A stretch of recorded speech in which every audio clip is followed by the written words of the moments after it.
Hello guys, welcome back to channel. तो आज का हमारा टॉपिक है renaissance period in English history. बहुत ही इम्पोर्टेंट है रेनेसेंस या रेनेसा पीरियड जो इंग्लिश लिटरेचर या इंग्लिश हिस्ट्री के अंदर है। तो ये 1500 से स्टार्ट हुआ और 1660 से जो है वो इसका एंड हुआ।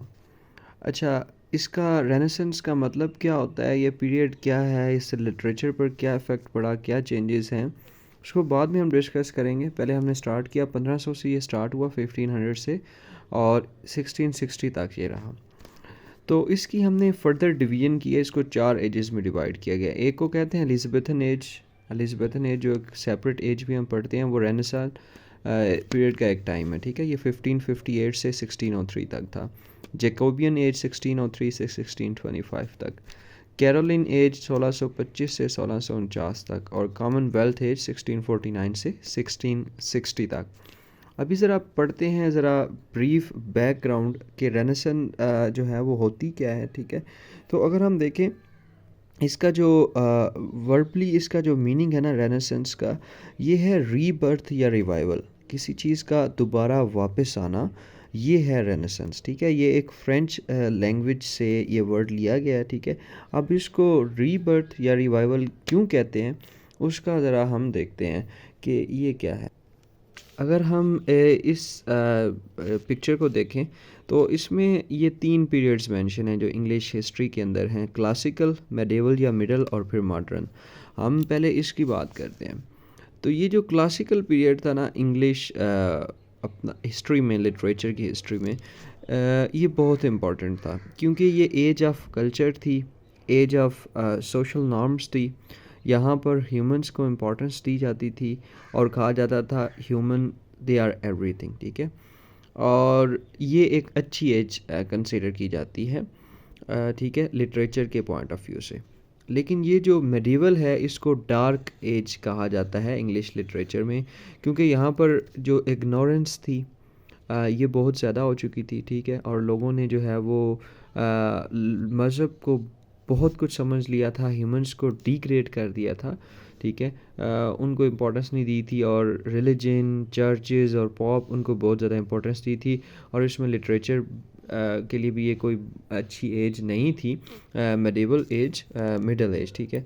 अच्छा, एक्चुअली अभी हमने 2 रीजन्स को स्टडी करना है जी। जो मेडिवल एज थी ना, इस एज में ईस्ट जो था, जिसमें अरब है या अरब ममालिक हैं या टर्की वगैरह या इंडिया, ये सारा जो सब कॉन्टिनेंट का रीजन था, ये बहुत फ्लरिश थे। इनके पास जो है वो नॉलेज भी ज़्यादा था, मैन्युस्क्रिप्ट्स, रीडिंग, अरिस्टोटल और इन सब की बहुत ज़्यादा थी, ठीक है। तो यहाँ टर्की से, ठीक है, इटली, सबसे पहले रेनेसांस इटली में आया, ठीक है। यूरोप के पहले इटली में आया, ठीक है। इटली में इसके मैन्युस्क्रिप्ट पहुँचे, उन्होंने उसको स्टडी किया, फिर यहाँ से ये फ्रांस में गया, ठीक है। और फिर ये इंग्लैंड में गया, ठीक है। ये वेस्ट के अंदर उसके बाद आया। यहाँ पर फिर एक इंग्लैंड और स्पेन की वार भी हुई है एलिज़ाबेथन एज के दौरान, उसको भी हम डिस्कस करेंगे। अच्छा, अब ज़रा स्टार्ट करते हैं कि ये रेनेसेंस जो है वो इंग्लैंड में कैसे आया, ठीक है। तो इंग्लैंड में जिस टाइम पर जो है वो ट्यूडोर डायनेसिटी थी जो स्टार्ट हुई, जिसमें हेनरी जो 8 हैं, इसमें ये हेनरी 8 है, हाँ जी, ये जो हेनरी 8 थे ये इनके फर्स्ट एम्परर थे, ठीक है। और जो लास्ट क्वीन है, इसमें लास्ट जो इनकी थी एम्परर, वो क्वीन एलिज़ाबेथ 1 थी। ये इनकी लास्ट उस इसकी टेरर डायनेसिटी की थी। तो जब एलिज़ाबेथन एज हो रही थी 1558 में ये स्टार्ट हुई। इससे पहले वाला जो पीरियड है, जो हम इसे कह सकते हैं कि वो प्रिपरेशन पीरियड था फॉर रेनायंस, यानी कि रेनायंस तो स्टार्ट हुई है 1500 में, तो फिर ये 1500 से लेके जो 1558 तक का पीरियड है, इसको हम क्या कहते हैं, इसको हम कहते हैं कि age of period of revival और प्रिपरेशन, जिसमें रेनायंस के लिए एक्चुअली जो सारा प्री उसके लिए जो तैयारियां हो रही थी, जिसमें उसके सारे जो चांसेस और जो फैक्टर्स जो हैं वो इस एज में बने, ठीक है। तो 1558 से एग्जैक्टली एलिज़ाबेथन एज स्टार्ट होती है। क्वीन एलिज़ाबेथ ने जब इंग्लैंड में इनकी हुकूमत हुई, तो स्पेन और इनके दरमियान एक वार हुई, इंग्लैंड के दरमियान, जिसको इंग्लैंड ने जीत लिया, जिसमें इंग्लैंड की जो पावर ऑफ नेवी है वो उनको पता चला। और उसके बाद art, literature, culture, education, politic और गोल्डन एज उनकी स्टार्ट हुई। इसको हम गोल्डन एज भी कहते हैं। आगे चल के देखेंगे इसके इंपॉर्टेंट पॉइंट्स कौन से हैं। जैकोबियन एज है फिर, ठीक है। इसमें आपकी जो इनकी बाइबल है इसके ट्रांसलेशन हुई है, ये एक बहुत बड़ा काम हुआ है। तो 1485 में ये बिलीव किया जाता है कि रेनेसेंस एक्चुअली इंग्लैंड में आई है, ठीक है। जब ट्यूडर डायनेस्टी थी और वॉर ऑफ रोजेस ख़त्म हुई और ट्यूडर डायनेस्टी स्टार्ट हुई विद किंग हेनरी एट, ठीक है, किंग हेनरी एट से, और एलिज़ाबेथ इनकी लास्ट थी। तो एलिज़ाबेथन एज को ज़रा देखते हैं। ये गोल्डन एज है, जैसे मैं बता रहा था। जैसे ही इन्होंने वार जीती स्पेन से, पावर ऑफ नेवी पता चली, इन्होंने आर्ट और लिटरेचर में बहुत ग्रो किया। गोल्डन एज थी, डोमिनेशन थी इसमें। शेक्सपियर की जो वर्ल्ड बेस्ट ड्रामाटिस्ट हैं, ठीक है। अच्छा, ये हमने डिस्कस कर लिया कि इससे पहले वाला जो पीरियड था एलिज़ाबेथन एज का, उसको हम प्रिपरेशन पीरियड कहते हैं, जिसमें सारी तैयारियां हो रही थी रेनेसेंस आने की। रेनेसेंस के मीनिंग को भी हमने डिस्कस कर लिया जी, ठीक है।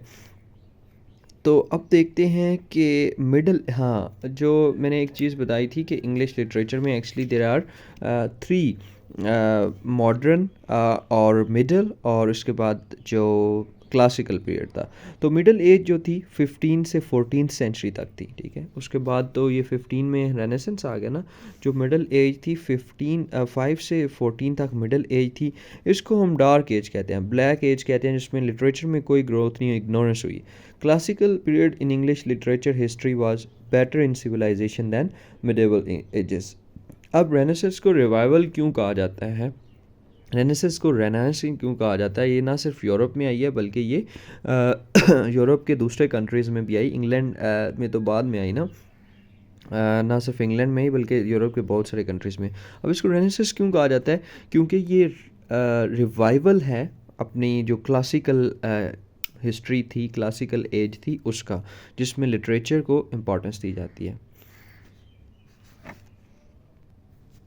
जब भी हम रेनेसेंस स्टार्ट करते हैं या इंग्लिश हिस्ट्री स्टार्ट करते हैं तो उसमें सबसे इम्पॉर्टेंट चीज़ है ह्यूमनिज़म।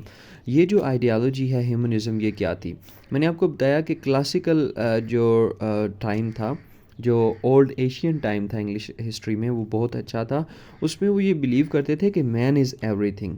ये पेट्रोट फादर है इसका, इस फ़िलासफ़ी का, ह्यूमनिज़म का, जो एक इटालियन राइटर था। लेकिन इसने अपनी सारी राइटिंग्स लैटिन लैंग्वेज में लिखी है। इटालियंस को इसने इतना फोकस नहीं दिया, इसलिए इटालियन लैंग्वेज इतनी परवान नहीं चढ़ी। तो उसने कहा कि मैन इज़ एवरीथिंग, ठीक है, कि ह्यूमंस को फोकस करो। लेकिन जो डार्क एज थी जिसका हमने डिस्कस किया, मेडिवल एज थी, उसमें उन्होंने कहा था कि religion, church, pope, they are everything, जो कि गलत था, जिसकी वजह से ह्यूमंस को इम्पोर्टेंस नहीं गई थी। तो ये रेनेसेंस में फिर ये ह्यूमनिज़म थ्योरी आई इसकी डार्क एजेस के बाद, कि जी ह्यूमंस दे आर एवरीथिंग। उन्होंने रिवाइव किया और उन्होंने सब्जेक्ट जो है वो ह्यूमन को बनाया कि फोकस करके उनको लिखने हैं, ठीक है। तो यूरोपियंस ने जब अरिस्टोटल को पढ़ा, ठीक है, और उस टाइम जो है वो पेपर्स की भी इन्वेंशन हुई, मतलब कि रीडिंग और ये लिटरेचर का फैलना और ज़्यादा आसान हो गया। उनको मैन्युस्क्रिप्ट्स भी मिल गए, जिसकी वजह से लिटरेचर ने बहुत तरक्की की, ठीक है।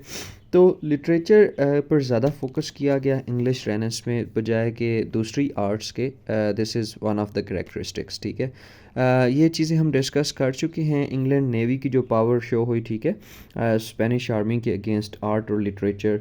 अच्छा, इसके इम्पॉर्टेंट जो पॉइंट्स हैं एलिज़ाबेथन एज के, इसमें देखिए आप Christopher Marlowe, John Milton, John Donne और विलियम शेक्सपियर, ठीक है।